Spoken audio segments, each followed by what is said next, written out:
Welcome back, Montreal, to the Suburban Radio Hour. Our premiere edition will be coming to you every Sunday at 7 p.m. here on CJD, the Great 800.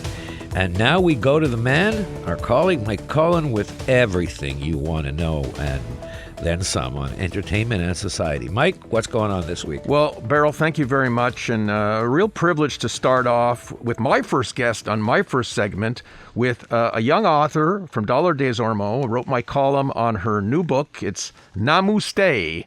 And it's a really great book. Marley Costiner from Dollar des Ormeaux. And she's joining us right now. Hi, Marley.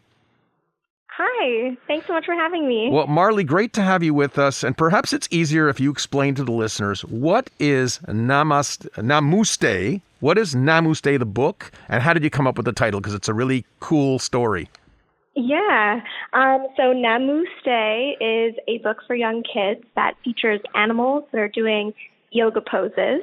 So Namaste, because on the cover there's a cow doing yoga, and I came up with the name. Actually, it was my son who came up with the name 6 years ago when he was 2, and I used to do, when he was little, I would do yoga and meditation with him before bed. It would really help him transition from high energy playtime to bedtime. And we would always say at the end, Namaste, and one day he just said, Namaste, and we were all laughing hysterically, and I immediately thought that I need to write a book about this. So the book itself is out now. You're having a launch. Tell us about the launch. It's coming up soon on the West Island, and more than that. Yes. So I am doing a book reading at Babar Books, which is in the Point Claire Village, and it's an amazing bookstore. Anyone who has kids should go there. And it's going to be on Saturday, February 17th from 2 to 4 p.m. Okay, so that was we actually had that yesterday, the launch. So you're doing another thing at the Red Barn, though. Oh, yes. So at the Red Barn, I'm going to be having a book launch that I'm planning myself, and that's going to be on Sunday, February 25th. And that's actually by invite only, so you can go to my website, and if you shoot me an email that you're interested, I will send you an invite. Well, that's great. That's great. People can go to Cohen Chatter in the column section of the Suburban website. You could read my full column on Marley and her book. Thank you so much for joining us, Marley. Yeah, thank you so much. Great having Marley with us today on the show. And now, Beryl, I'll turn to some news. I want to thank our esteemed associate publisher, Oliver Sutton, for encouraging me to create a new blog. Yes, a new blog in the Cohen Confidential section of our blogs, specifically to tailgate with this new show. And it's an entertainment notebook with things coming up, and we can elaborate on it. So the first thing is Wildside Festival. I don't know if you've ever been to the Wildside Festival at the Centaur, Beryl? No. So they just finished their 26th year, and they're rebranding themselves next year. They're going to be called the Winter Works Festival. They had 53 artists this year. 2,000 patrons, was a big success. So you could read about that again on my entertainment notebook. Disney on Ice, coming February 28th to February 3rd at Place Belle in Laval. When I was a kid, my late dad used to take us to the Icecapades and the Ice Follies year after year. I was too old when Disney on Ice came, but I did bring my own daughter there when she was little. She's now too old, but I'm sure a lot of parents are going to enjoy it. The Trilogy Tour coming to the Bell Center February 22nd. 3 of probably Beryl's favorite musicians, Enrique Iglesias, Ricky Martin, and Pitbull. Which of those three do you really like? If I don't get Springsteen or CCR, I'm not happy. Okay, so that's not your style, is it? No, I've known some friends who like that, and for them I've sat through these things, but no. Okay, what about our features editor, Anthony? Do you like those three guys, Anthony? What do you think of those three performers? Are they on your list? Enrico is not bad. Okay, Enrique. You can call him Enrico if you want. But okay, but that anyhow, they're going to sell out. It's going to be a great show. I'm very big on watching French movies. And me too. Yeah, and I go to the theater. You like Emmanuel Béard? I like them all. I mean, I think, frankly, there's one thing about Legault and all the other guys with the CAC who are saying there's not enough Hey, Guys with the French. Cack. That sounds like a great Broadway production. Guys with the Cack. I think the we've guys got in the something band. there. I think the we've got boys in something the there. band. The But guys in one the Cack. thing that they don't talk about is Yes. the Anglophones. More Anglophones should go see French films, and I do this on a regular basis. I watched Emmanuel years ago. We won't go there. We won't go there, but the microphone's too far from you, Anthony.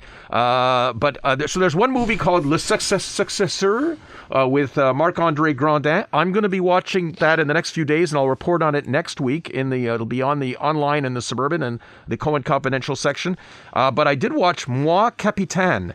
It's distributed by Quebec's Emina Films. It's about two 16-year-old Senegalese cousins who trekked their way through the desert to try to get to Europe, and it's nominated for Best International Film at the Oscars, and it was just outstanding. It was actually hard to watch. It looked more like a documentary. Extremely well done. I'd strongly recommend you go see it. It's in Quebec theaters right now.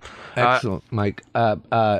Great report, but I want to spend just 30 seconds, 40 Sure. seconds. You got a great one-on-one with Greg Fergus, who Thank you. has been a friend for a number of Okay. years, Yeah. going back before he first ran, and he's the first black speaker That's right. of the House. And how did that come to be? Yes, thank you for bringing that up. So that was my column in the Suburban this week, which you can read online as well under the Cohen Chatter section. And I was very fortunate. U-Stars, a great group run by Malik Shahid, they are organizing this group. It's called Unity Link Up, and they're doing a bunch of virtual talks for Black History Month. And I noticed on February 22nd that Greg Fergus was the speaker. So I spoke to Malik and I spoke to Brian Smith from the organization. I said, can you connect me with Greg Fergus? I'd love to interview him. And he put me through to his office. They were very cordial in setting something up. And I ended up having a 30-minute Zoom call with him. He was he's so down to earth. He's such a nice gentleman. It's not just nice. He's very refined and eloquent and And he talked about how special Black History Month is to him this year, being the first speaker of color, not only in Canada, but in the G7. And he said that, it means a lot to him, and he's very happy to set that example. I don't want to cause controversy, but he's the first black speaker. And for me, black history has a special resonance. And yes, we need all treatment of everybody equally and all citizens of color, but there's a particular resonance to black history. And Greg's family is part of that Canadian experience of black history. So this was important to him. He grew up in Dollard des Ormeaux, went to the public school system. I'm going back a few generations, not his Dollard era. Okay, yeah, of course. They moved to Outremont when he was older, and he ended up finishing off at Selwyn House.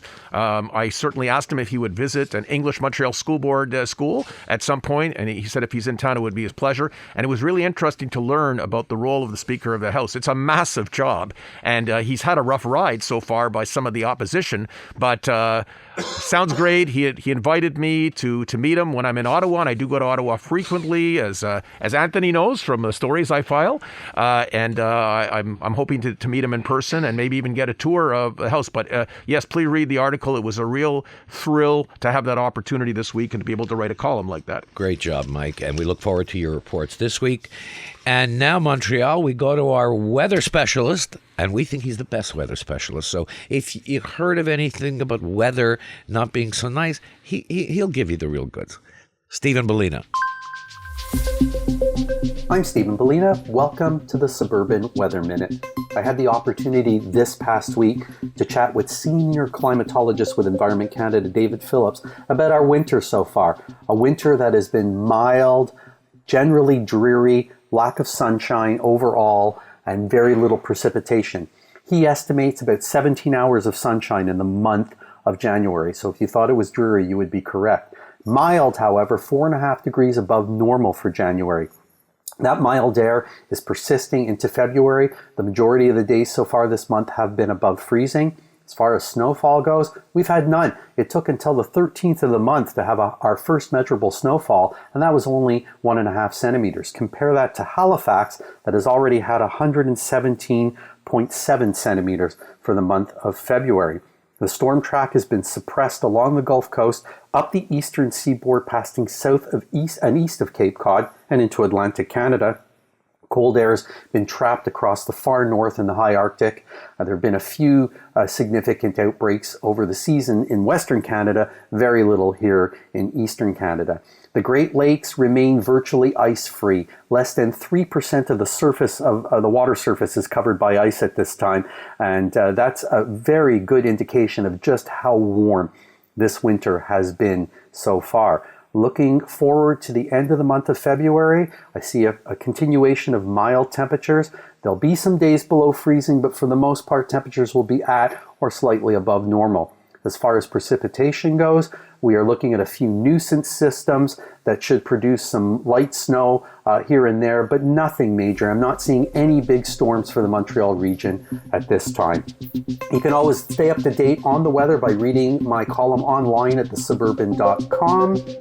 Until next week, I'm Stephen Bellina. Steve, thank you. Terrific